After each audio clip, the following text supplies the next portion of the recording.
चिंकी चिड़िया अपने पति और ससुर भोलू तोता के साथ अपने ससुराल में रहती थी। ऐसे ही एक सुबह चिंकी चाय बनाकर अपने ससुर के कमरे में जाती है और उनको चाय देते हुए कहती है, पापा जी ये लीजिए चाय, आपकी गर्मा गर्म कड़क चाय। सुबह हो गई, जल्दी से चाय पी के मेरे साथ रसोई में काम करिए और मेरी मदद करिए।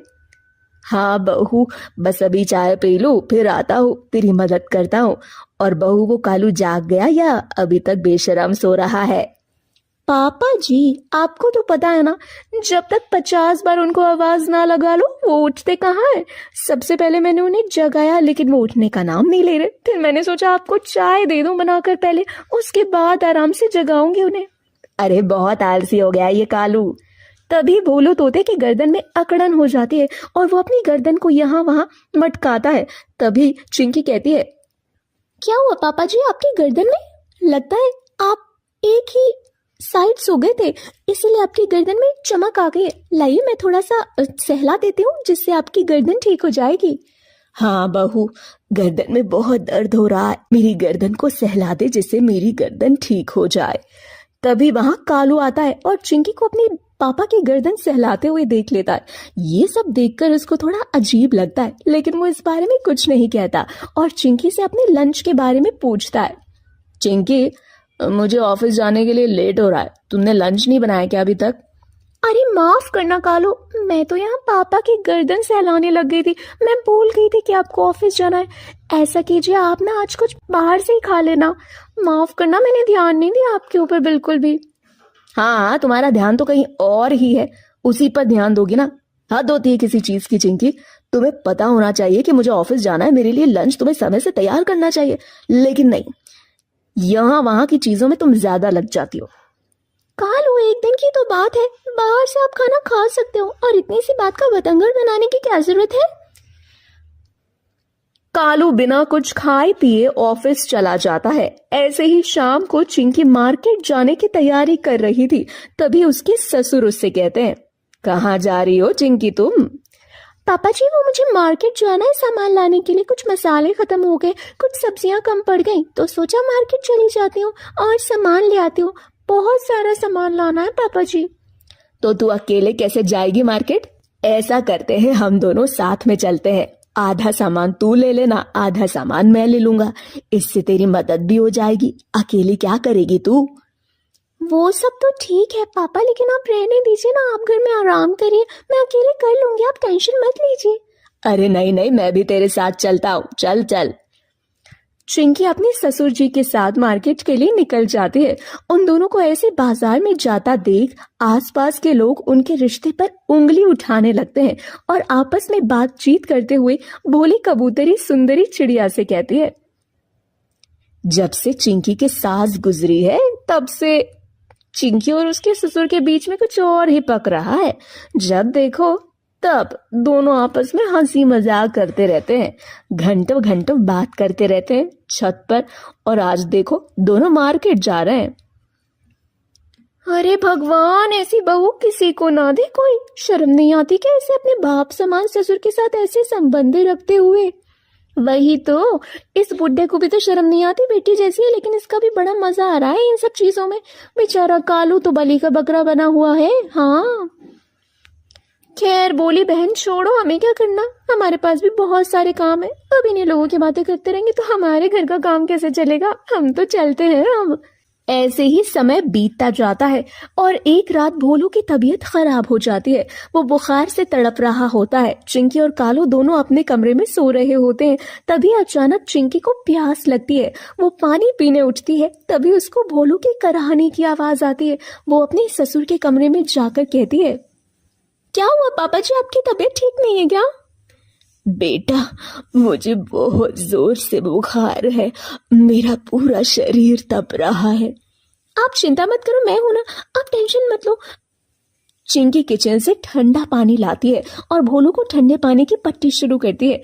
थोड़ी ही देर बाद चिंकी अपने ससुर से कहती है, अब कैसा लग रहा है पापा जी आपको? हाँ अच्छा लग रहा है। चिंकी एक बात बोलूं? हाँ बोलिए। आज रात की बात ये कालू को मत बताना बेटा, ये बात तेरे और मेरे ही बीच रहेगी। हाँ हाँ, आप टेंशन मत लीजिए, और अब मैं चलती हूँ, वरना कालू जाग गया तो उनको पता लग जाएगा। कालू अंदर का नजारा देखे बिना बाहर से ही चिंकी और अपने पिताजी की बात सुन लेता है और गुस्से से अपने कमरे में जाकर मन ही मन सोचता है, मुझे नहीं पता था कि चिंकी मुझे इतना बड़ा धोखा देगी। चिंकी के साथ साथ मेरे पिताजी भी, मेरे पापा भी मुझे इतना बड़ा धोखा देंगे। अपनी ही बहू के साथ चक्कर चला रहे। दोनों ने ससुर और बहू के रिश्ते को शर्मसार किया है। आज रात दोनों ने हद पार कर दी। अब ज्यादा दिन तक उनकी ये बेशर्मी नहीं चलेगी। मुझे तो कुछ करना ही पड़ेगा। इतना बोलकर कालू सो जाता है। ऐसे ही कुछ दिन बीत जाते हैं। चिंकी से कालू बहुत उखड़ा उखड़ा रहने लगता है। उसका ये व्यवहार देखकर चिंकी को बहुत बुरा लगता है और एक दिन चिंकी अपने ससुर से कहती है, देखिए ना पिताजी, कालू अब मेरे से बातचीत नहीं करते, मेरे साथ समय भी नहीं बिताते, मेरे से बहुत दूर दूर रहने की कोशिश करते। मुझे नहीं पता कि मैंने ऐसा क्या किया है जिससे उन्हें बुरा लग गया है। बात करने की कोशिश करती हूँ, पूछने की कोशिश करती हूँ तो बताते भी नहीं। अच्छा, बातचीत तो मुझसे भी नहीं कर रहा है। अब तू याद कर चिंकी, आखिर तुम दोनों के बीच कोई बातचीत तो नहीं हुई जिसकी वजह से वो नाराज हो गया हो? नहीं पापा जी, ऐसी कोई बात नहीं है। पता नहीं क्या हो गया है उनको। चल तू टेंशन मत ले बेटा, जब शाम को कालू आए तब मैं उससे खुद बात करूंगा। ऐसे ही शाम को कालू ऑफिस से घर आ रहा होता है। तभी रास्ते में उसे पड़ोस की भोली कबूतरी मिलती है और भोली कबूतरी कालू के कान भरते हुए कहती है, कालू बेटा, एक बात बोलूं, बुरा मत मानना। नहीं नहीं आंटी जी, बोलिए बोलिए। बेटा, मुझे ऐसा लगता है कि जब से तुम्हारी मम्मी इस दुनिया से गई है तब से तुम्हारी बीवी और तुम्हारे पापा के बीच में कुछ ना कुछ तो चल रहा है।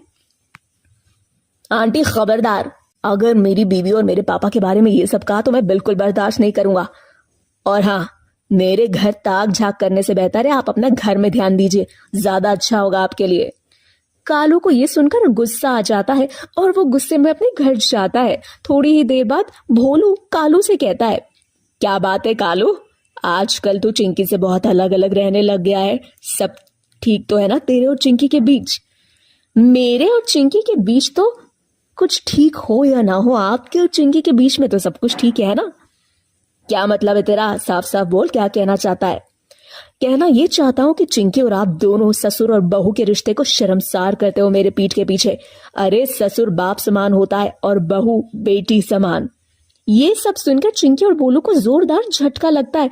चिंकी रोते हुए कालू से कहती है, कालू आपको शर्म नहीं आती? आप अपनी पत्नी और अपने पिता के ऊपर कैसे इल्जाम लगा रहे हो? अरे माना कि आपको मुझ पर भरोसा नहीं, लेकिन जिन्होंने आपको पाल पोस कर बड़ा किया, क्या आपको उनके ऊपर भी भरोसा नहीं है? रहने दो, मैंने देख लिया था उस रात तुम्हारे और पापा के बीच क्या हुआ था। तभी पापा ने तुमसे कहा था कि ये बात कालू को मत बताना। हाँ, क्योंकि पापा की तबीयत बहुत ज्यादा खराब हो गई थी। उनका शरीर बुखार से तप रहा था। मैंने उनके शरीर पर ठंडे पानी की पट्टी की थी और उन्होंने मुझसे कहा था कि मैं तुमको ना बताऊं, क्योंकि तुम्हें भी ऑफिस जाना होता है और तुम्हें खामखा टेंशन हो जाएगी। लेकिन कहते हैं ना, बेटे को बाप के ऊपर भरोसा नहीं तो किसी और के ऊपर भी कभी भरोसा नहीं कर सकता। जाने दे चिंकी बेटा, आज मेरी आत्मा बहुत दुखी है, क्योंकि जिसको मैंने इतना पढ़ाया लिखाया बड़ा किया, आज वो मुझसे इस तरह से बोल रहा है। मैंने कालू और चिंकी में कभी कोई भेदभाव नहीं किया। चिंकी को अपनी बेटी माना, क्योंकि भगवान ने मुझे कोई बेटी नहीं दी थी, इसीलिए मैं उसे बहुत प्यार करता हूँ। मुझे नहीं पता था कि अगर एक ससुर अपनी बहू से प्यार करे तो उसके प्यार को इतना गंदा नाम दिया जाता है। कालू को अपनी गलती का एहसास होता है और वो चिंकी और भोलू से माफी मांगने लगता है। चिंकी और भोलू कालू को माफ तो कर देते हैं, लेकिन कालू के मुंह से बोले गए जो शब्द थे वो कभी भी वापस नहीं जा सकते थे, जिनकी वजह से उनके आपसी रिश्तों में एक कड़वाहट बन चुकी थी जो शायद कभी नहीं मिट सकती थी। ये कहानी एक कालू नाम के कौवे की है। कालू कौवा एक सुंदरबन जंगल में रहा करता था। सुंदरबन जंगल में हर साल बर्फ पड़ती थी। वो जंगल हर दिन बर्फ की चादर में लिपटा रहता था। कालू कौवा हर रोज जंगल से लकड़ियां काट कर लेकर आता, जिससे वो रोज आग जलाकर हाथ सेका करता था और अपने घोंसले को गर्म रखता। ठंड से बचने का एकमात्र बस यही उपाय था। अधिकतर जंगल में सभी पक्षियों के पास हीटर था, लेकिन कालू कौवा बहुत गरीब था, इसीलिए वो हीटर नहीं खरीद सकता था। तो उसकी जगह वो लकड़ियां जलाकर अपना गुजारा किया करता। पर एक दिन जंगल में लकड़ियां काटने पर रोक लगा दी गई, जिसमें लकड़ियां काटना गैर कानूनी हो गया।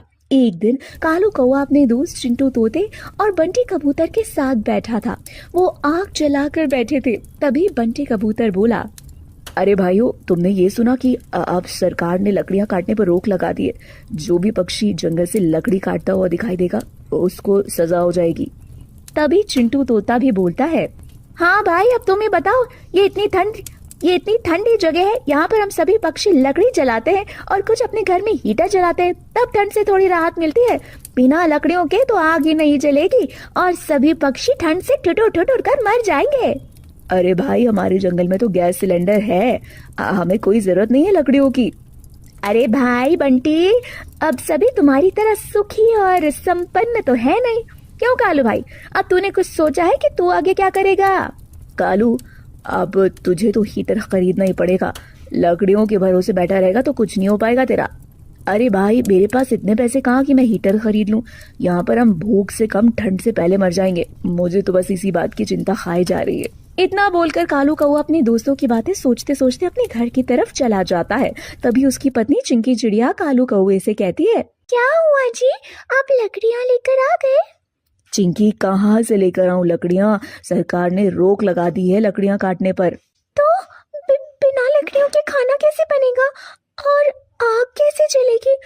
बिना आग के तो जिंदा ही नहीं रह पाएंगे हम। कहीं ना कहीं से तो आपको लकड़ियों की जुगाड़ करनी ही पड़ेगी, या फिर शहर से हीटर खरीद कर लाइए। अरे कम से कम अपनी बेटी लाडो चिड़िया की तो फिक्र करो। बिना आग के तो इसकी ठंड से बुरी हालत हो जाएगी। चिंकी, अपनी बेटी की चिंता मुझे भी है, पर क्या करूं, मेरे पास ना तो इतने पैसे हैं कि मैं एक हीटर खरीद सकूं और ना तो मुझे लकड़ियां मिल रही हैं। पर तुम चिंता मत करो, रात को गुजारा कर लो, कल से मैं देखता हूँ कुछ। इतना बोलकर कालू कौवा सोने के लिए चला जाता है।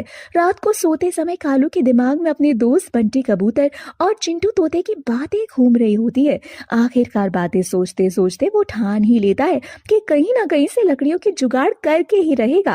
अगले दिन कालू कौवा सुबह सुबह चिंकी चिड़िया को बिना बताए जंगल की पहाड़ियों पर निकल जाता है। वो जितना ही ऊपर जाता है उसको जंगल उतना ही खूबसूरत दिखाई पड़ता है और उसको तरह तरह के भयानक जानवर जैसे सांप, हिरण, ये सब दिखाई देते हैं और जानवरों की तरह तरह की आवाजें सुनाई देती हैं।